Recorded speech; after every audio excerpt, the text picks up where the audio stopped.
everything, because I've always thought he acted like he was drunk. So,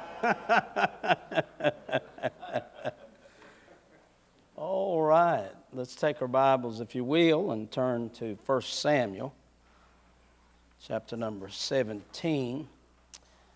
I'm only going to take a few moments this morning. I want to basically share with you something that has been on my heart as a testimony that reaches back many years, but yet it's something that happened about a month of Fridays ago, and I want to intertwine it with these verses.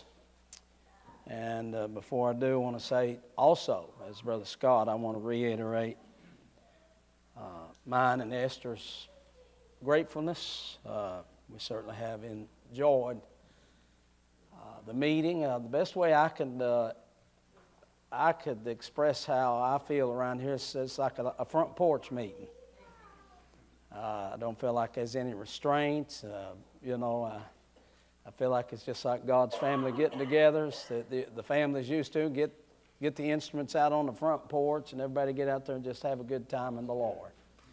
So you just tell folks we had a front porch meeting. And we certainly have enjoyed it. And love Brother Richard and his wife Tracy and these boys. Glad the Lord's let our paths cross. I had a dream here a while back about heaven. Can I share that? And it wasn't really what I thought it was going to be. When I got there, they wouldn't just let you take off running down the streets and all that. You had to take a tour. So they put me with this lady, and it was a little disappointing. I mean, I know, I shouldn't have felt that way, but, well, she was ugly. And she was going to give me a tour of heaven. And I thought, well, it'd be all right. I'm just taking a tour, and that'd be the end of that. And so I was taking a tour, and all of a sudden, I seen Brother Richard coming in my direction, and there was a lady giving him a tour. Now, she was everything you'd think a lady in heaven would be. She had the long white robe, the halo on, the smile, and all that. I shouldn't have. I got mad in my dream, and I went and hunted Simon Peter up. And I said, Simon, y'all made a bad mistake. He said, no, sir, we don't make any mistakes up here. I said, you have. You see that woman that you put with me to give a tour guide? He said, well, you got to understand, preacher, you wasn't perfect after you got saved. There's a lot of slip-ups there, and said, this is to humble you. This is the way you got to pay for your sins. I said, well, okay, I guess you're right. But I said, what about Brother Richard? I said, I know he's a great preacher and a man of God and everything like that. I said, you see that woman you put with him? He said, well, she's got to pay for her sins too.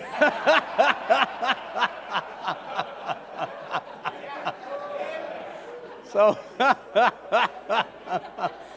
that's the way that went. Well, this will probably be my last time here, I reckon. Yeah. I noticed the brother taking all these pictures. I'm glad he's got one of them high-dollar cameras. Because most of these churches, when they video you, they're cheap cameras. And the reason why I know is I was watching myself preach on one of them the other day, and I told my wife, I said, it's a cheap camera again. She said, how you know? I said, it makes me look short, fat, and gray-headed. So I hope maybe these pictures will turn out all right. All right, 1 Samuel, chapter number 17. We'll read one verse there. And then I want to move over to chapter 21, read a couple of verses there. Verse 51, therefore David ran and stood upon the Philistine, took his sword and drew it out of the sheath thereof, and slew him, cut off his head therewith. And when the Philistines saw that their champion was dead, they fled. Now let's go, if you will, to chapter 21, verse 8, verse 9. It's in this text that David is running from King Saul. He did so, they suppose, maybe 10 years. And it said, David said unto Ahimelech, Is there not here under thine hand spear or sword? For I have neither brought my sword nor my weapons with me, because the king's business required haste.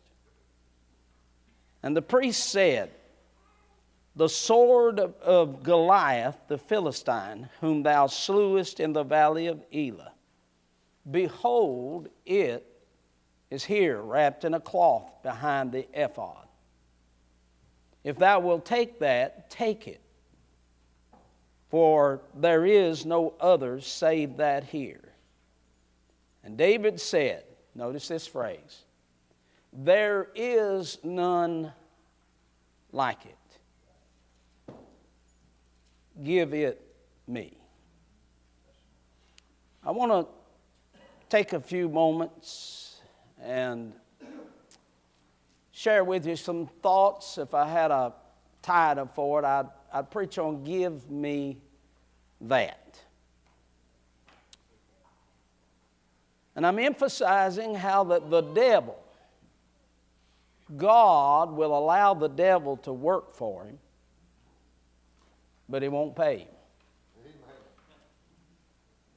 I guess a great illustration of that is your own personal testimony. If it is as mine, I can look back in my life and see the hand of the devil on several accounts. But yet the Lord took those workings of the devil and turned them into my testimony. That's what I use for the glory of God. How many a drug addict has been able to testify to the glory of God? How many of an alcoholic has been able to testify? Though the devil had his hand in their lives, God took it and used it for his own glory. Joseph said to his brethren, you meant it for evil, but God meant it for good. Three things I want to say here, and I'll wrap it up with this emphasis of a testimony. First of all, I would want you to notice the invention of this sword. That's what seemed to leap out at me. Did you notice what David's remarks were? He said, there is none like it. Now, if anybody knew swords, I'm sure David did. Jonathan gave David his sword. He had served side by side with King Saul and no doubt had noticed Saul's sword. And being the king and the king's son, they probably had majestic weapons, the best that a king and his son could have.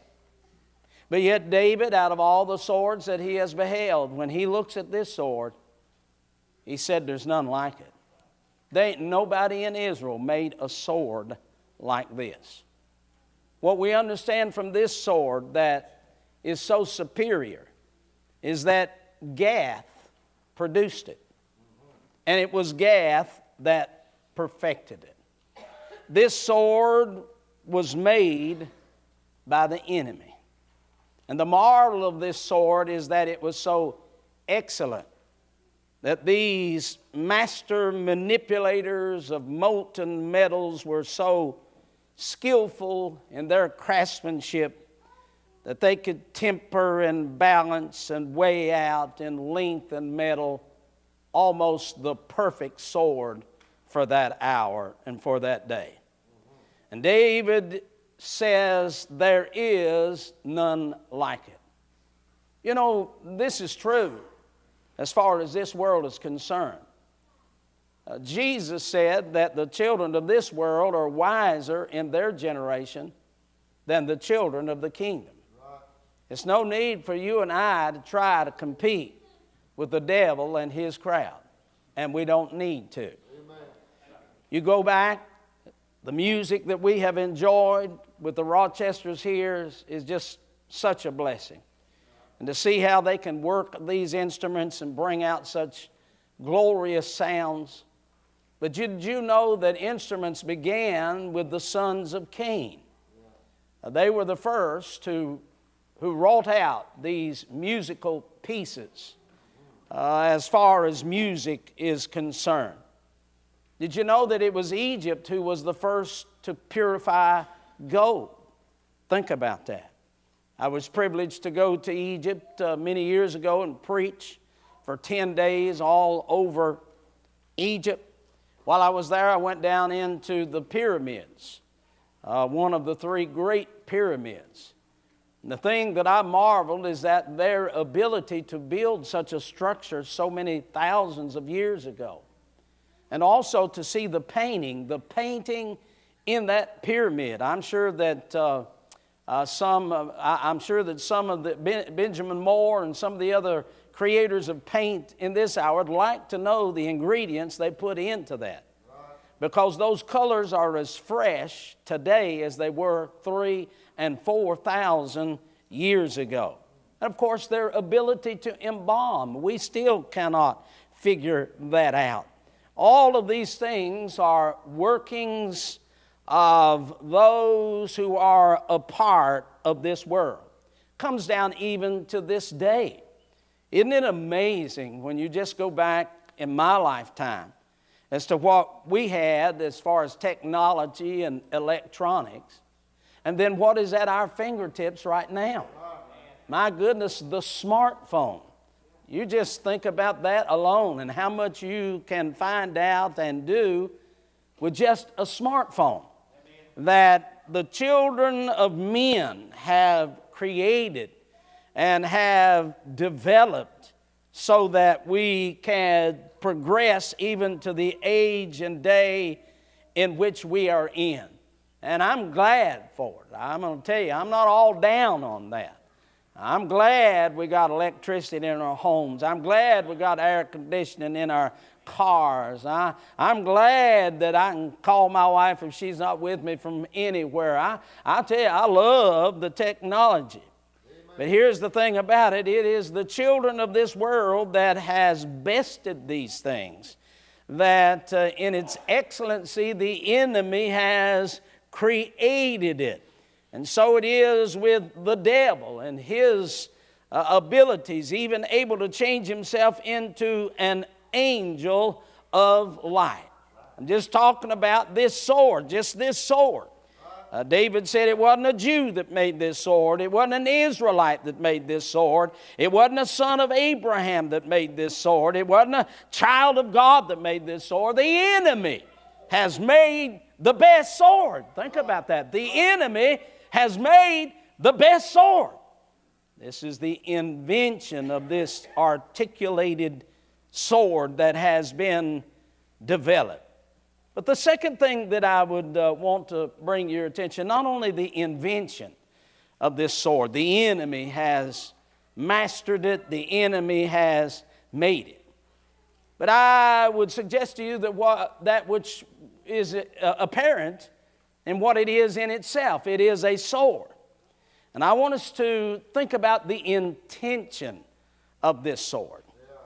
Gath has produced this sword, but Goliath has plans for this sword. It is made by the enemy with evil intentions. Before we mention the evil intentions that are obvious in our text or obvious between the enemies of Israel and Israel, I want to say to you that the sword in and of itself is not bad. That sword in and of itself is not something of a negative nature. It's not wrong for you to own or possess a sword. But here's the thing we have to understand. Thank God for all the benefits and the blessings that we reap and enjoy from those things that are produced by this world. I mean, man, I like to sit down and turn on the TV when the football game's on, don't you? I like to listen to the radio going down the road as far as the news is concerned. I like to use my smartphone to look up things that I'm not so smart about. I enjoy the technology that is available. there's nothing wrong with it in and of itself. I know as old timers we get down on young folks about the new mechanisms that come on day after day, but in and of themselves they are not bad. But on the other hand, understand that everything this world creates, everything that the devil has his hand on, has an evil intent to it. This sword, though in and of itself is not bad, in the hand of Goliath, it brings great terror to the children of God. If he accomplishes what he wants to with this sword, there will be many, many Israelites dead, and much blood will be shed. He intends to hurt and harm everyone that he can. And I would say to you how cautious we need to be about the mechanisms of this world, about the electronics of this world, about the things of this world. Because if the devil has his way with that smartphone, he will eat away at your spiritual character because of the bad that can be found there. If he has his way with the computer, he can destroy you. If he has his way, he intends with the television to overcome you. I tell you, as a matter of fact, he'll let you have a nice boat, but if he has his way, he'll use that boat in your life to keep you away from church and away from God. Everything in this world has a tendency, if the devil has his way, if you let the devil run this object in your life, he will run you into the ground. He will ruin you spiritually. He will destroy your family and everything else because that is his intention. While music is not bad, if he has his way in music, he will hurt and harm. And on every other level that we could think about, if the devil has his way, he fully desires to destroy the body of Christ and the believer. This is so in politics. This is so in education. This is so on every level. The sword in Goliath's hand has one purpose, and it is to annihilate. The devil wants to annihilate the saints of God. He wants to bring havoc. He wants to destroy the home. He wants to do what the devil wants to do in your life. And it is here that this is the intention. And certainly the devil is set out to beguile, to deceive with all of his wiles, using the devices of this world.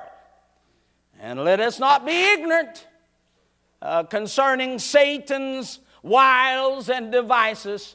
And though we in America possess more, we have more, we can do more, let us stop, and let us be cautious and careful and understand that any one of those things can do harm instead of help. They can destroy us instead of that which is intended on being a blessing can become a burden. Are you hearing me? Metal in and of itself is not going to hurt anybody, but turned into a sword and put in the hands of the devil can hurt so many. The intention, the invention of this sword. It is that Gath produced it and Goliath has plans for it. But I say that to bring you to my last thought. And it's where the blessing of all this lies, and that is I want you to notice the intervention as far as this sword is concerned. I want you to notice how that God takes this sword that has been made by Goliath or Gath and mastered by Goliath, and it has been placed in David's hands. Think about that. Amen. It was not created and made for the hands of a man like David. But God has so worked in a wonderful way in that He has flipped the script. As the Bible said, all things work together for good to them that love God. And just when that sword has gotten completed, masterfully wrought, tempered, after the devil has gotten finished with it, and it's the best that there is, the best of the best, the devil's put all, and his crowd has put all the work in it. They have said this is going to be Goliath's sword. It has to be the best one we've ever made. It has to be the sharpest one we've ever made. It must be balanced and tempered better than any we've ever made. This is going to be the best sword this world has ever seen. And when they got done with it, completely finished with it, when the devil got finished with it, God said, now give me that. You give me that. Oh, how true this is throughout the Word of God. How that the Philistines made it, but faith used it. And what a great victory came out of it. I like what Paul said in Philippians from Rome, writing to them. He said, the things which have happened unto me have fallen out rather unto the furtherance of the gospel. He said, I want to tell you, the devil's been working, but God has been getting the glory. As a matter of fact, I want you to know, as I think about it again, you think about those instruments that were begun, and how that all other instruments have been created as a result of those earlier instruments working off of the knowledge of it. And how though the sons of Cain created the first instruments, we stand here and in the hands of someone like Ben, he takes those instruments and everything he plays is to the glory of God. But that began in the hands, I'll tell you, of a wicked man's children, Cain's children. But God said, now that you're done, give me that. Gold, Israel purified the first. You read it? The first to purify gold. To heat it so hot that they could purify gold. And when the children of Israel left the land of Egypt, the Lord said to them, here's what I want you to do. I want you to borrow all the gold you can get. Ask them for all the gold. I'll have them give it to you. So Egypt in turn gave them all this gold. He said, now we'll go out here in the wilderness, and I'm going to take that gold, and I'm going to cover everything that has anything to do with my tabernacle. Now, they've been using it in their temples for their God in polytheism, but get that gold they purified. In other words, they got it all purified, and God said, now, give me that. And He took it into the wilderness and used it to build that temple and to cover that wood and to cover that Ark of the Covenant where men and women could worship God. He took it from them. Give me that. Haman built those gallows.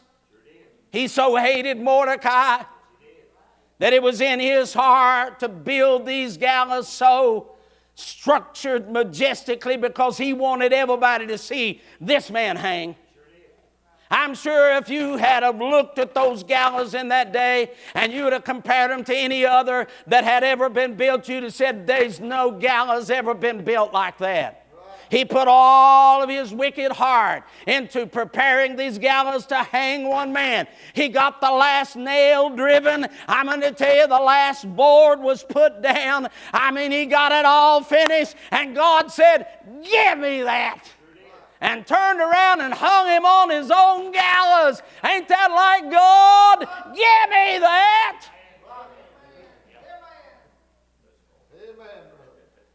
Oh, Satan sent a messenger to Paul to put thorns in him. I mean, them was the devil's thorns. And I'm going to tell you, I believe the devil can make some sharp. They ain't no sharper thorns than the devil's thorns. And he's piercing, I tell you, the side of Paul. The devil's thorns are piercing the side of Paul. And he's using them sharp thorns. And about that time, God said, give me that. Because I'm going to use those thorns to produce some grace in his life. I thought about those sheep and the shepherd, David, and Christ himself. And everybody says, ooh, but what about them wolves? Well, I know them wolves are out there. But I'll tell you, God uses them wolves for one purpose, and that's to drive them sheep to the shepherd. God saying, I think that I will use that. Amen. And here it is with this sword in the hand. None, the Bible said, none like it. Did you imagine the trembling of the children of Israel as they become aware of this giant, how big he is, how tall he is? They become aware of his equipment, his armor. They weigh it out in their minds. And then there's this sword. And you know Goliath is wanting to egg it on. He wants a fight, but he wants somebody to come who has no confidence. So I can imagine him. There's a valley of Elah between these two armies. Every night, old Goliath would get out there and you could hear it down across the valley.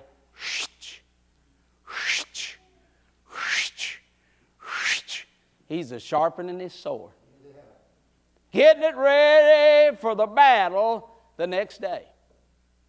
He thinks he's got it sharp enough, and about the time he lays it down, through the providence of God, God impresses him, turn that thing over and sharpen it on the other side.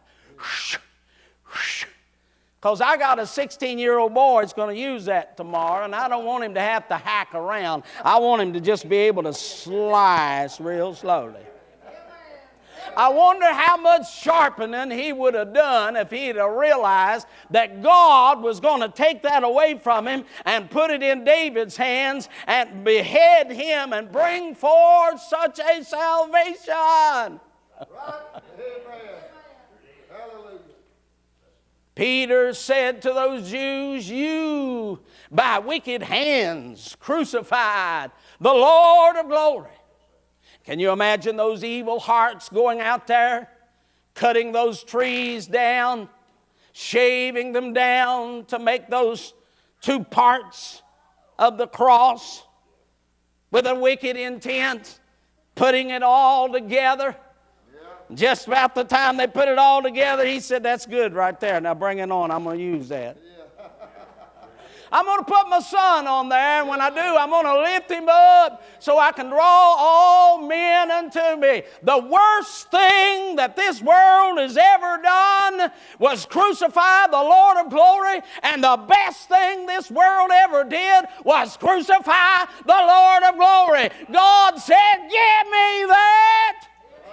He said, you've crucified him, but this same Jesus hath he made both Lord and Christ. He used the work of the devil to do the greatest work of salvation this world has ever known. He said, give me that.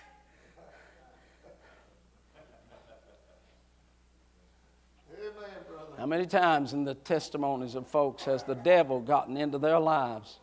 But it was the very thing that God used to create that testimony with. He took it and used it. Now, I want to go to this illustration, my testimony, I guess you'd say, to emphasize this. Well, I'm glad for a God who can trump the devil any day. Don't get all nervous about what the devil's doing, even if you know what he's doing. I mean, Jesus pastored him for 3.5 years, didn't bother him none. So he knew he was just using him. He ain't going to pay him nothing, but he'll use him.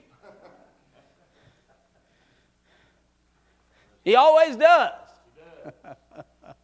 He'll let the devil build it and then give it to you.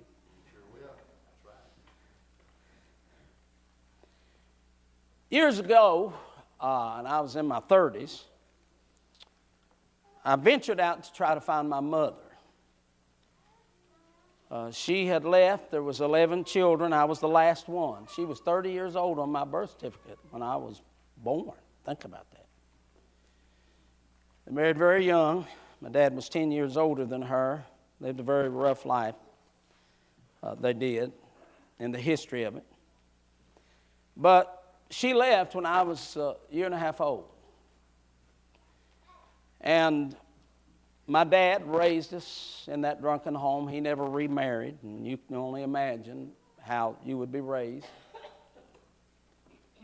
And somebody said, well, did you miss a mother? I said, well, I don't guess you don't miss what you never had. But when I got in my 30s, I thought, I'd like to find her. And the reason I did, I thought maybe I could witness to her. I could talk to her about the Lord and find out why she named me Dana.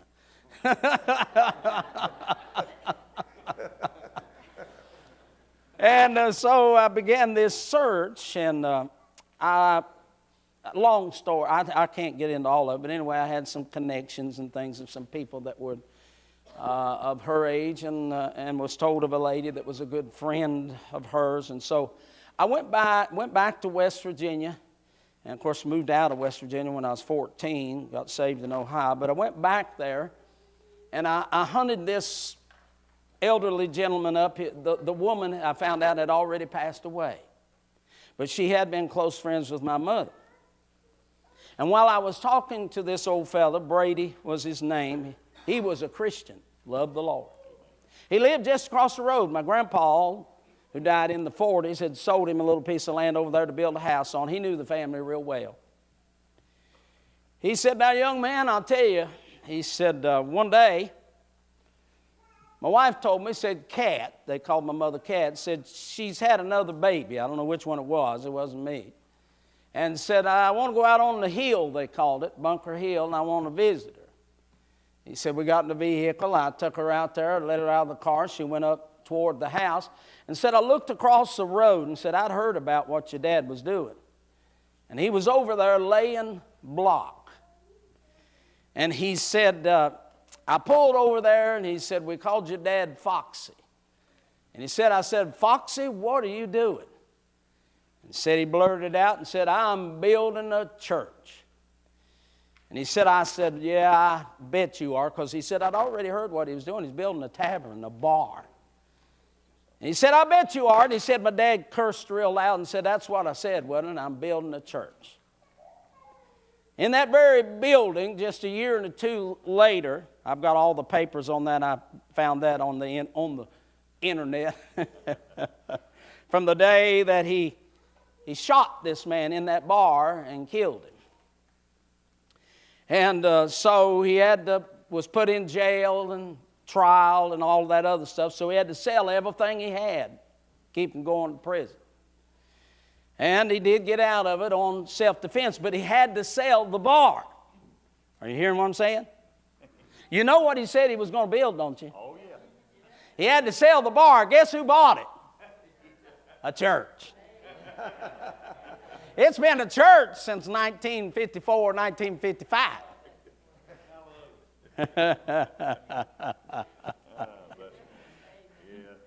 But here's the blessing of the thing. Is through my preaching in West Virginia, I have ran into several people. A boy that I was raised up with.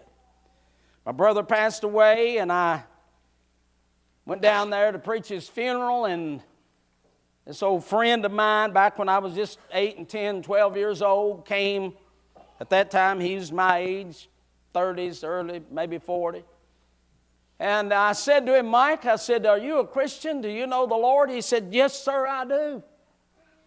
I said, well, tell me about it. He said, you know that church out there on Bunker Hill? I said, I sure do. He didn't know the story. He said they was having a 2-week meeting. Back when I was 16 years old, they invited me, and I went there, and I got saved. Hallelujah. Well, just a couple of months ago, I was back there preaching, and I was visiting that Mike. Sitting on his front porch, another man come walking out of his house across the yard, and he looked at me. He said, you know that fella right there? I said, no, I don't. He said, well, he's your first cousin. So on my mother's side, I never did even meet him. He come out there, and we introduced ourselves. His name's Charles Shelton. My mother was a Shelton. And I asked him, I said, are you a Christian? He said, yes, sir, I'm a preacher. I said, you are? He said, yeah, man, we locked up. I mean, he's my first cousin. God had saved him. I said, tell me about how you got saved. He said, you know that church out there on Bunker Hill?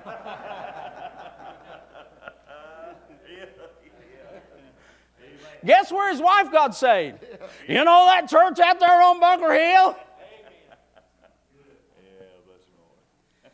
My dad, lost, said this, and he didn't know what it was all about. He said the last words that man said, well, he was laying there dying. He said, Lester, you've killed me. And the last words that come out of his mouth was, my feet are on fire.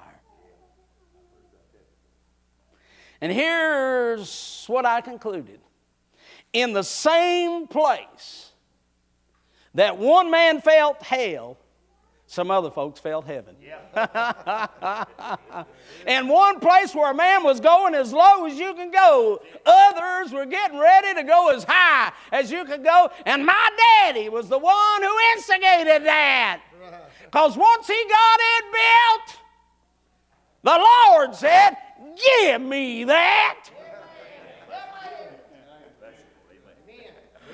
But here's what happened a month of Fridays ago. I had, met my first cousin. We've been talking on the phone. So he gives me a call. It wasn't in the process at that time. And he said to me, he said, Brother Dana, he said, I was wondering if you could help me out. I said, what is it? He said, you know that church out on the hill?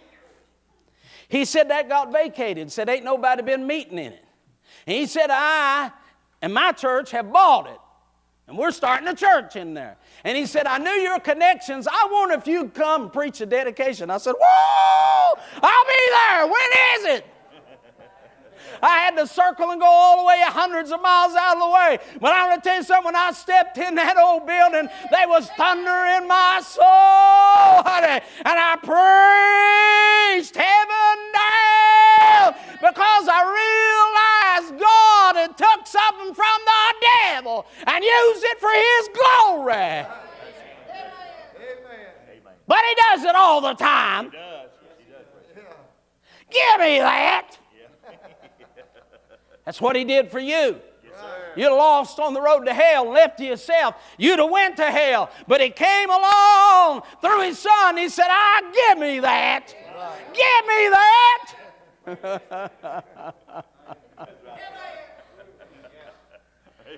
Told you about being the youngest son of 11 children. Now, I only know the history of it. I'm talking to an aunt that I stayed with quite a bit, and of course, what my brothers and sisters older than me knew. I got a brother, he passed away, but he was 16 years older than me. I got a brother 13 years older than me, and he got saved, and we have great fellowship with him and his family. But just what I could pick up, of course, my mom and dad really never did care for one another. Matter of fact, it's on record they tried to kill each other twice. My dad pushed her out of a Jeep, running real fast. And then one night he was drunk, and she took a butcher knife going at him. And my brother, who was 13, 14 years old, stood between them, and it hadn't been for that, she'd have killed him. So it was a dysfunctional family, you know what I mean? But I tell folks, I said, didn't affect me none.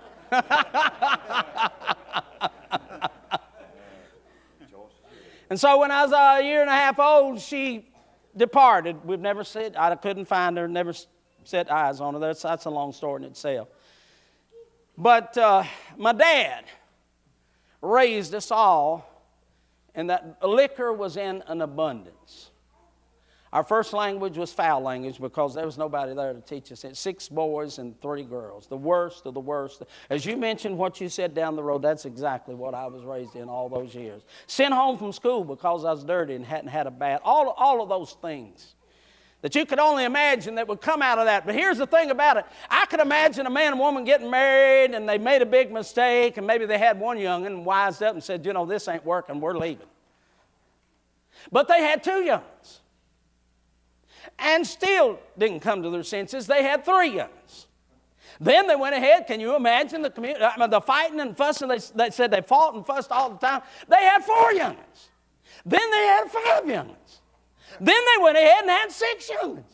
And then 7 young'uns. Somebody said, God help, surely they'll stop with 7. They had 8 young'uns. Then they had 9 young'uns. Then they had a complete household. They had 10 young'uns. And somebody thought they'd had sense enough to stop right there. I'm glad they didn't have much abortion back then because I wouldn't be around. They went ahead and they had 11 young'uns. You say, how come? Because you're looking at number 11. The Lord said, you just keep having them till you get to where I got one coming.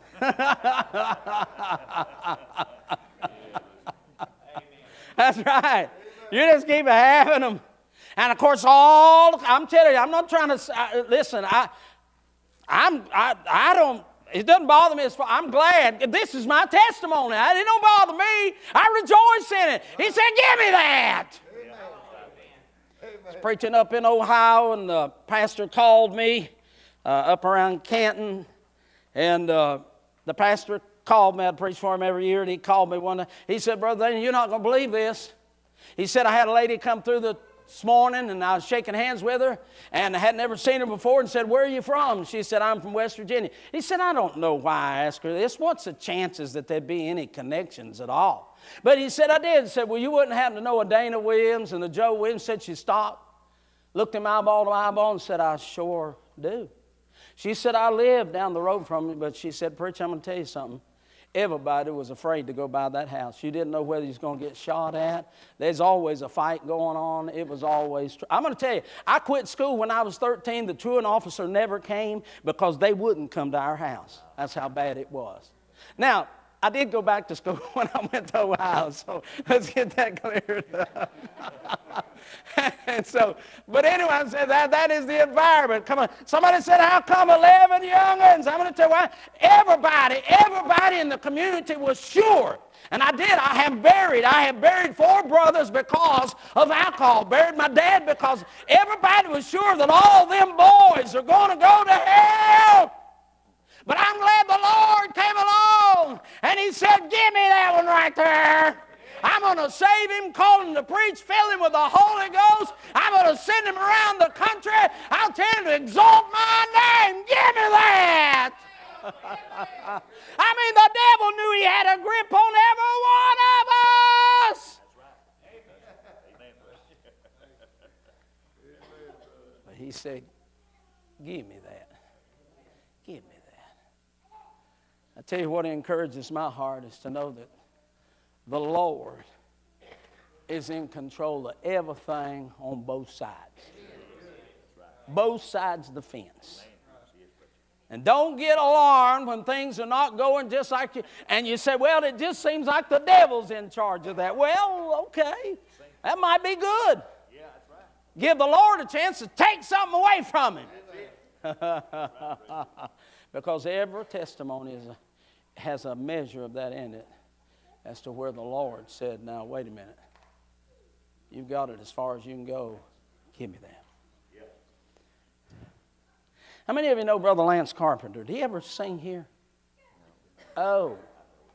You know what kind of man he was. And his gift with music and the guitar. I was preaching this sermon one time, and he stepped up. I mean, he just had a way with his music. Many of the meetings I was in, he just he could just sing on so many levels and places. And in tears, he said, here's what he said. He said, "Every note that I have every chord that I know the devil taught me. He said, I learned it in a bar, I learned it in a tavern, I learned it in a nightclub. He said, every note that I've learned, the devil taught me.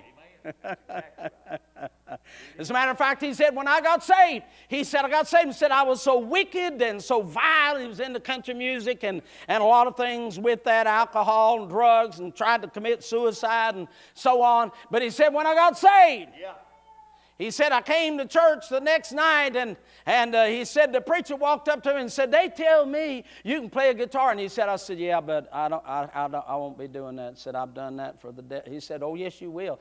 He said, matter of fact, he didn't live far from the church. The preacher said, you get in your car right now, and you go home, and you get that guitar, and you bring it here. You're going to be playing that guitar for the Lord. Amen. And he said, I've been playing it for Jesus ever since. Preaching up in Maryland, the guy was playing the saxophone, and he said he had the same testimony, weeping. He said, everything I know about this, the devil taught me, but he said, I blow it off for Jesus now. Everything that I was born to be, as far as my father, my community, as far as my family is concerned, I'll tell you, destined to serve the devil, but the Lord said, hold it. Give me that. Yep. Give me that. And David runs up, picks up the best. I imagine when he picked it up, he said, wow, done.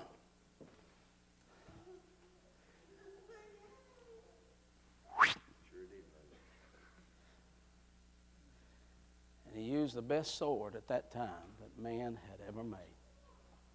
And God said, I'll take that. Let's stand.